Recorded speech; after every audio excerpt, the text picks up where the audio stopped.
Katrina Weilbacher from Alliance also with Team Paragon there. She's a Frangina competitor. Yeah. And Gabrielle is a monster at this. I mean, she's tearing through everybody. Yeah. You know, she wasn't with Alliance until a year or two ago, and before then, she had a very size-based game. Yeah. I'll put it that way. It wasn't very technical. Since coming to Alliance, you know, looking back, I remember saying to myself, well, she just changed to Alliance and training with Fabio Gurgel in Sao Paulo. I said, hopefully we'll see a little more finesse in there. And I think it has changed a little bit over those couple of years. I think it's shown big time. I think that she is bigger than most of her opponents, but now she's got movement like an athlete. You know, right. She does have finesse in her game, and I think that you put finesse with somebody who's much larger than most of her opponents, and it makes a huge difference. Significantly larger, yeah. Yeah. Yeah. And but I do think she moves very well,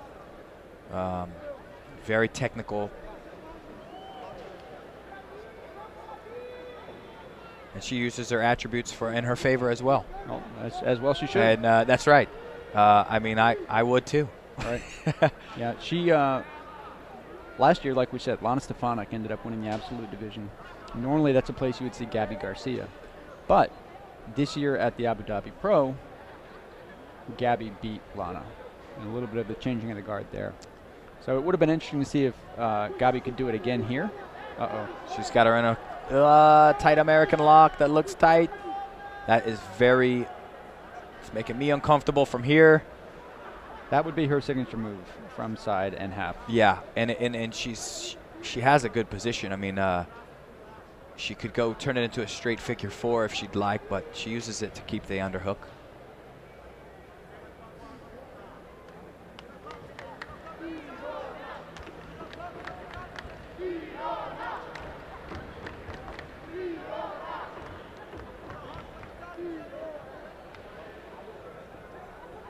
So she's putting very nice shoulder pressure. She's going to try to go for the mount, it looks like. So she could keep that right arm and actually use her arm to push the knees down, but she's able to bulldoze there to the side.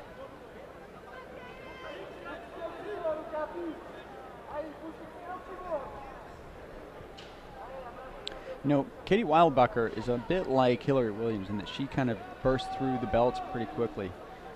She finds herself at the elite ranks already, and I think it wasn't long ago, maybe a year and a half ago, that she was competing at purple. Not purple, brown for sure.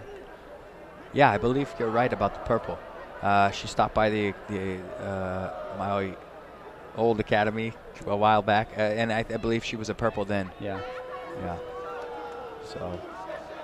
But it's not a surprise given the other type of competitors that have come out of Frangina's care. Yeah. You have guys like Bill Cooper, you have Jeff Glover, yeah. There's a bunch of folks. And so it was inevitable at some point he would produce somebody like Katie Weilbacher. Yeah.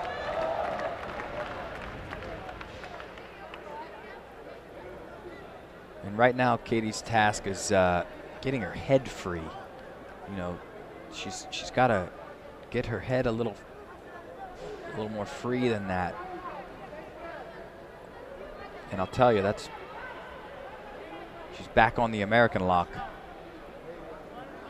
Right. I think if Hodger tends to win by chokes from them, Gabi Garcia is almost always winning from this attack right here. Her signature move. And now she may switch it to a figure four, a Kimura.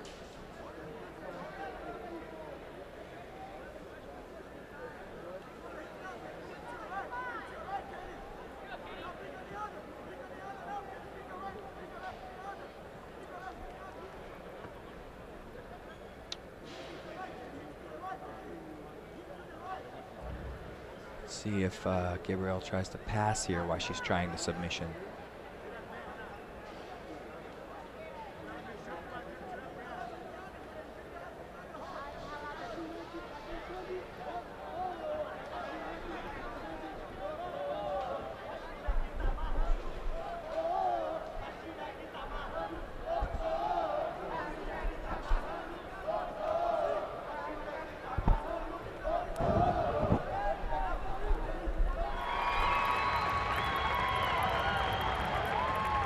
Looks like Katie Weilbacher got herself out of trouble there. She is now back on her feet. Back on her feet. She Gabi finds herself Garcia. back on her feet. She has survived way more than most women do. Yeah. And there we heard it from Nicolini. Oh, nice knee pick takedown. And there we heard it from Nicolini. She wasn't at that weight. Right. She just decided to go up there, and it paid off. Paid in gold, actually. Nice. That was humor, Sean. I got that. See, the more we work together, we're gonna figure that stuff out. That's right. That's right. Whenever I'm confused about something, it's probably a joke. It's probably a joke attempt. I think our audience is confused about my sense of humor. Maybe it shouldn't be called a sense of humor. But so now we're going to be, Gabi's going to be in Katie's guard here.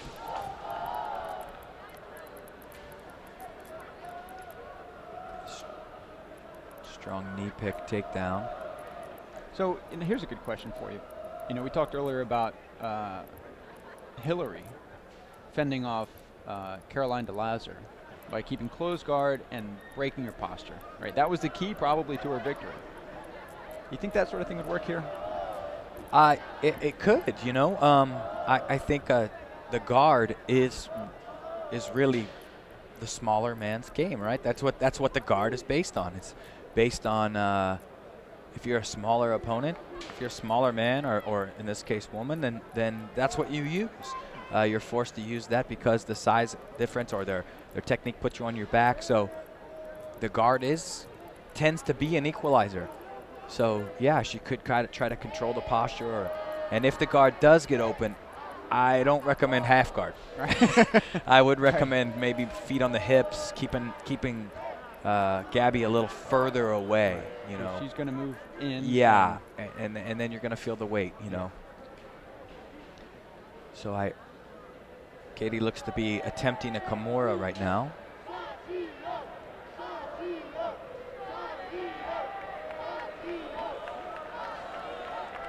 Yeah, for what it's worth, I don't recall ever seeing Gabi tapped. I could be wrong about that.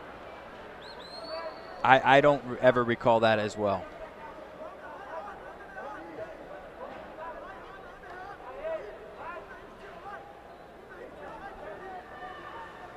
And now we've got her right back here. So we'll see if Katie can scramble up there or get back to her closed guard.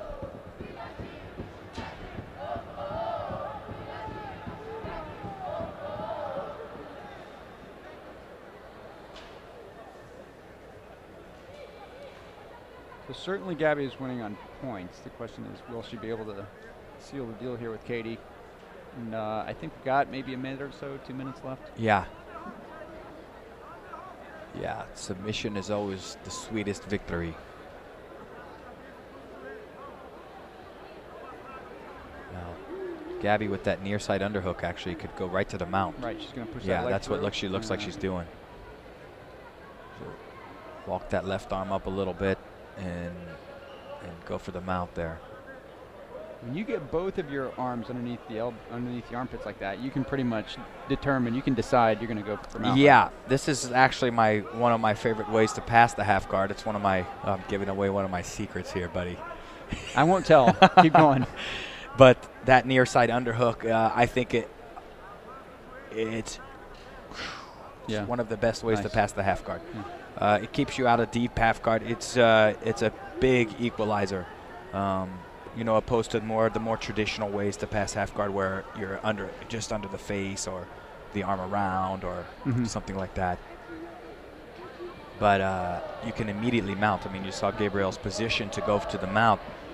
I think if she would have forced that a little bit more, she might have found herself there. But taking nothing away from Katie's defense, of course. Right. Right. I mean, this is a heroic defense that we've seen so far. Absolutely. On Katie's part. Not many people last this long with Gabi. Yeah, and it's 4-0. It's not a, it's a close. This is a tight match.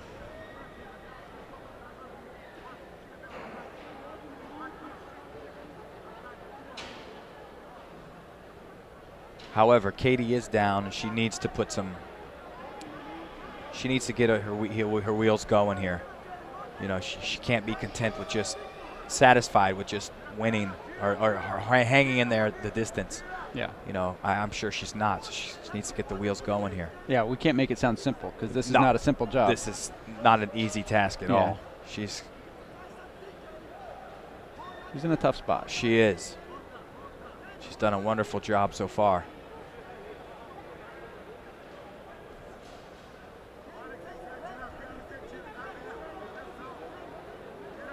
Now Gabi will probably kick that left leg out of there. There she goes for the pass. You know, I asked Gabi Garcia recently, what does she like to do when she's not training? She said she goes to the gym. What do you like to do when you're not training? Train. Yeah.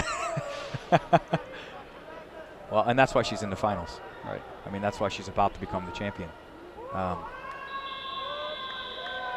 There it is. It's 2010 heavyweight champ, Gabriel Garcia, representing the Alliance team.